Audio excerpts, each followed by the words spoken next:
Welcome to Resource PNG. Since its inception, the Porgera Gold Mine continues to play an important part in the development of Enga province. For its operator, Barrick Niugini, despite low world metal prices, the company has enjoyed relatively constant levels of production, something that has been important in maintaining the profitability of this operation. Resource PNG spoke with Barrick Niugini PNG Country Executive Director, Dr. Ila Temo. Now we have the pleasure of having the company of Dr. Ila Temo from Barrick PNG. Dr. Temo, thank you so much for joining us on Resource PNG. For us in Porgera, there are a number of significant challenges. We've had challenges in terms of the impact of the drought and then with the subsequent rainfall. Yes. In 2016, there's been a lot of land movement, but I think the key issue is that we have ability to manage and change our operations so that we can deal with the challenges, but at the same time operate a mine that can also provide a return to our shareholders. So I think it's a fine balance, but companies like us are managing to get that balance correct. So we are able to produce and achieve our targets in very challenging environments. Now in May 2015, Zijin bought into Porgera. How have you found this new working relationship with Zijin of China? Yes, Zijin acquired 50% of the Barrick component of the project. We still have the landowners, provincial government with their 5%. It's been pretty much business as usual, particularly given the fact that 95, maybe even more, 98% of the workforce is still the same workforce that had been there. We have about 8 or 10 Zijin people that have come in specific areas of operations. I guess the main impact is the board level oversight, where we have a board of about 8 members, 4 from Zijin and 4 from Barrick. So I think the Zijin contribution has been more significant at that higher level, where they are able to push, for example, for reduction in cost per rounds. So, they are able to identify areas that we can look at to improve cost reductions. You mentioned Porgera has been around for over 20 years. How long does the mine have left, and are there any plans for any extension? Well, there is always plans for extension for any mine, because Porgera started as a 8-year mine life. It's still going after 20 years. Yeah, so currently mine plan is 2027. Both the open pit and the underground. At some point, the open pit stops, or the underground stops, and we do largely the stockpiles. So 2027 is still a long way to go. There is a fair bit of exploration spend, both mostly within the pit, but in close areas as well. So we are confident that Porgera will keep going for many more years. Now, Porgera is an integral part of Enga province. It contributes a large portion of its internal revenue. How have you found the support from the political leaders within Enga province itself? Oh, we have been very fortunate with our governor. Grand Chief Peter Iparas. He has supported us every year with all our challenges, especially with the illegal mining and the law enforcement and the roads. He is able to bring in the support that we require. So it's been a very good working relationship, particularly with our governor. He has utilized the revenues that have come through from Porgera, particularly in education and health. Yes. And he's done an excellent job utilizing those revenues to try and build up the human capacity. Compared to the global operations of Barrick, how important are PNG operations in the whole scheme of things for Barrick? Barrick has, as part of its response to the decline in global prices, has tried to consolidate its operations, and focus is largely on North America. So when that started, Barrick sold a number of our mines, or Barrick mines, that existed in Australia, especially in WA. Yes. So we had about 8 or 9 mines. Those were disposed in the last 2 or 3 years now. So there's only one, which is Kalgoorlie, KCGM. That's also under consideration for sale at the moment as we speak. So PNG, I guess, is part of that process, but fortunately they have held it back, especially after the deal with the Chinese. Okay. So we remain with the Barrick Group. It's a good ore body, contributes 500,000 ounces a year. That's a significant contribution. Yeah. During the conference, there has been some discussion on the effects of the additional profits tax on especially mining companies. What is Barrick's view on this? Yes, we are concerned about the changes that have been proposed in the 2017 budget, changes in relation to the dividend withholding tax, interest withholding tax, and the additional profits tax.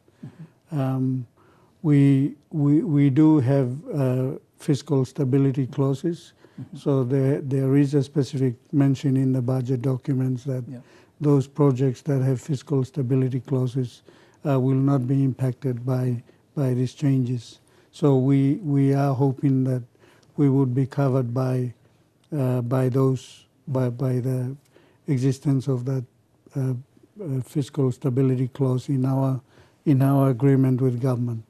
But I think as an industry, the biggest impact will be on new projects. And if the country wants to give these new projects an opportunity to develop, I think they have to reconsider. The need to raise additional revenue was the driver for these changes. Yes. Now these changes, given that many of the projects have fiscal stability clauses, it will impact only the new projects. The new projects are not coming on in the next 2-3 years. So what is the benefit of introducing tax changes if they don't really generate the revenue for the next 2-3 years, which is the time that the country really needs additional revenue? So I think they have timed it quite badly in terms of the introduction of this tax and what they hope to achieve out of it. It will just have the impact of killing these opportunities that we have in PNG, and that doesn't benefit anyone. So I'm hoping that the government will reconsider. On that note, Dr. Temu, thank you so much for joining us on Resource PNG. Pleasure. Thank you. You're watching Resource PNG. After the break, a look at the largest employer within the agriculture sector in PNG, New Britain Palm Oil.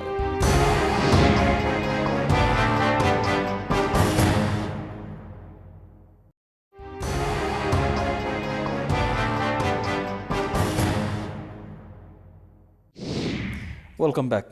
New Britain Palm Oil has been a name synonymous with the development of oil palm in Papua New Guinea for many years. This year, NBPOL celebrates its 50th anniversary. Robert Nilkare is the man at the helm of NBPOL in PNG, and he recently spoke to Resource PNG. Now, NBPOL, in Papua New Guinea, people think about oil palm, and your support to smallholder farmers is tremendous. Are you just able to bring us up to speed on how that's going along? Yeah, we've got a huge smallholder base. The largest, obviously, is in West New Britain, and then Oro, where we have Hikituru palm oil, and then obviously down in Milne Bay Estates. We look over the years. We we've sort of developed the smallholder component, and they are very important. We have a large nucleus estate which the company owns and runs, but the smallholders are important and a key part to our overall volume of CPO produced and exported, and we try to maintain that relationship with them. It is difficult at times, but I think it's important because that community engagement, at least we try to provide an economic base for the people in the provinces we operate. And it's got its challenges, obviously. We try to work closely with the government with that, each of the provincial governments. So far so good. We're about to sort of engage with PNG National ID now, and trying to get all our smallholders and landowners in the areas that we operate to get them all registered. Okay. Because that's with the sort of proposed changes to the National Land Registration Act and ILG registration moving forward next year. I think it's important that we register. We officially register all our landowners and smallholder block holders for these sort of changes coming up. All right. Another bit of the NBPOL operations, Ramu. How is that going along? Yeah, Ramu's good. We don't just have oil palm in Ramu, as you know. We've got a large beef operation, and also sugar, which is what Ramu is famous for. Then we've got oil palm there, so we're exporting oil palm out of Ramu. All our sugar production in Ramu is consumed domestically, and then our beef is also consumed domestically, so we don't export any of that. And then we, as a byproduct of the sugar production, we produce. We're the country's largest ethanol producer, and we sell some domestically and then also export the ethanol. Okay, all right. And to the West New Britain operations again. Power generation from byproducts of oil palm. Yep. Can you just explain that concept for our viewers? Yeah, so we're a large user of biomass and also for biogas in West New Britain for the production of electricity. So currently we're producing in excess of 5 to 7 megawatts. We're using some of that power generated for our own use, and then the excess we're under a power purchase agreement with PNG Power, we're supplying back into the grid. So that's sort of going reasonably well. We have some technical issues there to deal with, and also with some issues with PNG Power in terms of the power purchase agreement. But we, at the moment, the general manager there, Harry Brock, who's doing a fantastic job. He's working on developing another power station based on a similar model. Okay. On biogas. So we're sort of preparing now to have these initial discussions with PNG Power on another, or extending the existing power purchase agreement, and then hopefully we can renegotiate a better pricing on the sale of that electricity back into the grid. Now, NBPOL is a very large organization.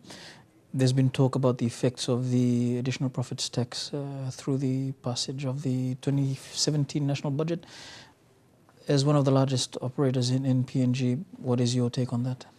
Look, I can see where the government's coming from. I mean, obviously they need to look at various options on how to raise funds for the budget and to implement certain projects that they want to do that. But I think if they're looking at agriculture, I think that's the wrong place that government should be taxing. I mean, if you're looking at taxing, I mean, we should be really looking at the non-renewable sector rather than the renewable sector, which is where we are. The simple fact of the matter is, big businesses like us need to survive because our socio-economic impact on the grassroots in the provinces where we operate far outweighs any other industry, in my opinion. I mean, our impact in Papua New Guinea is almost, we're talking about in excess of 500,000 Papua New Guineans, individuals, that basically derive their existence from New Britain palm oil. And then you've also got Hagi oil palm, who's also contributing in West New Britain there. And then And not just that, I mean, coffee, cocoa, copra, all these other agriculture projects that are happening. I think the government should look at ways on providing incentives for growth in those areas. And if the businesses grow, I mean, we're already paying income tax, and we're already paying, wages tax and things like that. I mean, there's no point trying to tax us on something else because, everything we earn, we're reinvesting in development, reinvesting in expansion. And the more we expand, the more people we employ. We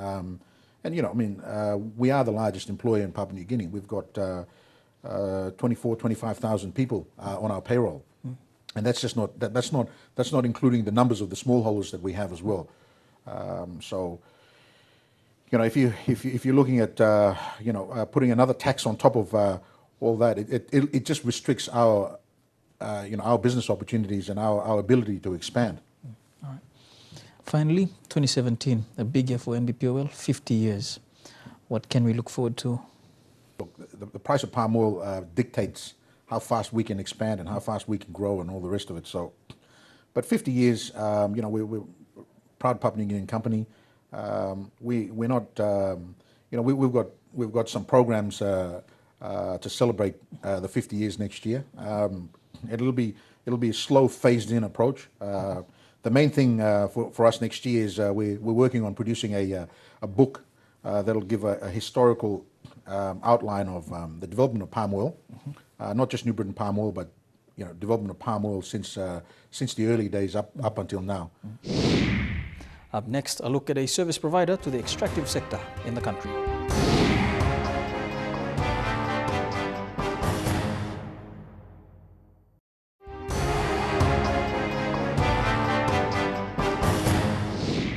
Welcome back to Resource PNG. MTIS is a service provider to the extractive sector in the country. Let's take a look at the company and its offering. The company is MTIS Group PNG, which stands for Material Testing Industrial Supplies. A little bit about our company. We've started, this is our second year in PNG, and we based out at Motorcare in Port Moresby, and we supply to the resource industries like mining, oil and gas, and also to other civil companies that require our products that we carry. What sort of products and services do you provide? We carry all the products like such as the hydraulics. Basically in the hydraulics our hydraulics products, hoses mainly. We now manufacture up to from 2 inches to 6 inches hoses in our warehouse out at Motorcare.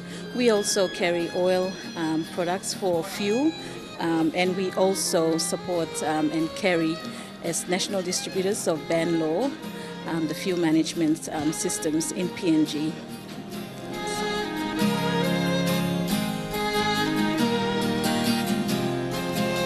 Exposure basically, because we are new, and that we'd like to come and showcase what we have and what we can offer to the resource sector in PNG, and to promote our SME as well, and to say that we can produce all these items on our home soil in PNG.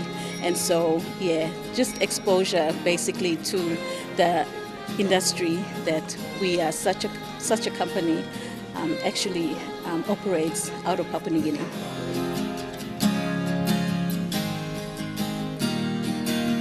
So our company provides all these services, and also one of our main aim and goals of this company in its establishment is to provide training as well to we have so many graduates and up and coming talent that we can provide apprenticeship training as well to our nationals to equip them with the knowledge in terms of the hydraulic and in terms of the resource and technical side of things that we believe that we can go forward and service our resource companies in Papua New Guinea and within Papua New Guinea for Papua New Guineans.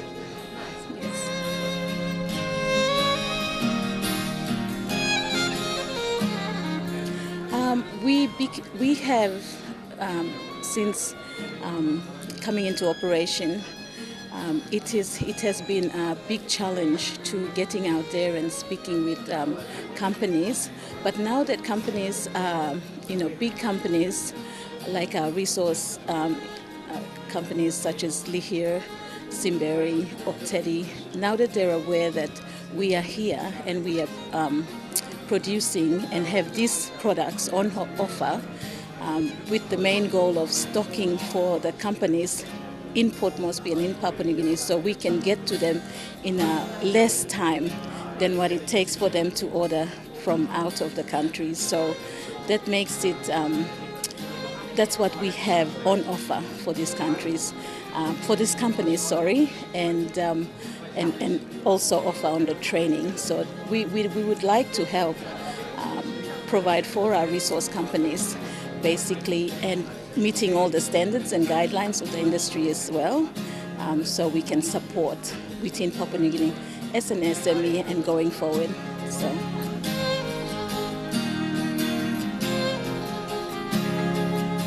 Yes, actually there has been one really outstanding moment for us, is that in this year alone we have manufactured from our Motucare warehouse, the first of its kind in PNG is our Puma hoses. So we now make composite hoses, and we supply to Puma out of Port Moresby. So that has been really one of the outstanding moments that we are proud of, and so many firsts coming up for MTIS Group PNG, and we're just very excited to take on the challenge and just see what's out there and actually go and find out the needs of these companies as well. If they may be able to, invite us, we are more than happy to travel to them and speak with them and identify their needs of what products they require, and we can then move forward with stocking for them and supplying. And but that is one of our really exciting, I may say, this year has been the production of this composite hose in PNG, and yes, so yeah, very excited.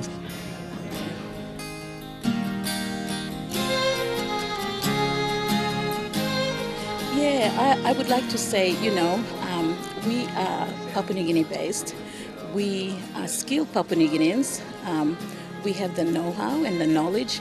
Please, come forward and ask us and at least give us an opportunity, and let what we do speak for itself. Yeah. And that's all we have time for on this episode of Resource PNG. If you have any questions or comments on anything on our show, please email us on the address now showing on your screen. For industry updates, you can check out our Facebook page as well as follow us on Twitter. To view this episode online, log on to the EMTV website, where you will find a link to the Resource PNG page. Bye for now.